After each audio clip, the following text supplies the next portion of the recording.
বেসিনে কাজ করতে গিয়ে এরকম দাগ হয়ে গেছে, যে কোনো কারণে হাত থেকে আমরা অ্যাসিড দিয়ে কিছু পরিষ্কার করতে গেলে এরকম বেসিনে যদি দাগ হয়ে যায়, কোনো চিন্তার কারণ নেই, কারণ এই বেসিন যদি এরকম নোংরা দাগ হয়ে থাকে তাহলে সত্যি কথাই মন টন খুব খারাপ লাগে আর কাজ করতেও খুব অসুবিধা হয়।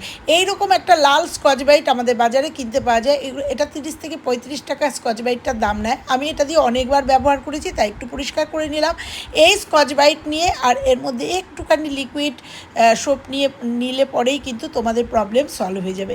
বেসিনের এই রকম কড়া দাগ, এই কঠিন দাগ তুলতে কিন্তু এই স্কচ ব্রাইটই যথেষ্ট।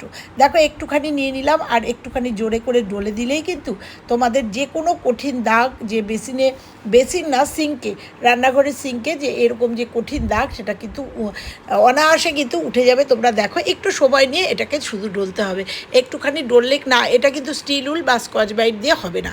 এই লাল স্কচ ব্রাইটগুলো বাজারে অ্যাভেলেবেল পাওয়া যায়, এগুলো নিয়ে এসে একটুখানি ডলে দেখবে তোমাদের বেসিন কিন্তু একদম নতুনের মতো চকচক করবে। ছোট্ট একটা টিপস, কিন্তু খুব উপকারী একটা টিপস, রান্নাঘরের সিঙ্ক পরিষ্কার করার একটা দারুণ টিপস তোমাদের সঙ্গে শেয়ার করে গেলাম। তো দেখো পুরোটাই পরিষ্কার হয়ে গেছে, এবার জল দিয়ে ধুয়ে দেবো, ধুয়ে একদম আমার সিঙ্ক কিন্তু একদম নতুনের মতো হয়ে গেছে। তো চলো আজকের ভিডিওটা এইটুকুই রাখলাম, ভালো লাগলে লাইক কমেন্ট শেয়ার করো, আর চ্যানেলে নতুন হলে চ্যানেলটা সাবস্ক্রাইব করে দিও। আর এইভাবে আমরা রান্নাঘরের সিঙ্ক কিন্তু একদম ক্লিন আর ক্লিয়ার রাখতে পারি। আবার আসছি অন্য কোনো ভিডিওর সঙ্গে, ততক্ষণের জন্য টাটা। যেটুকু দাগ আছে সেটুকু আস্তে আস্তে আমি ডলতে ডলতে কিন্তু এটা উঠে যাবে।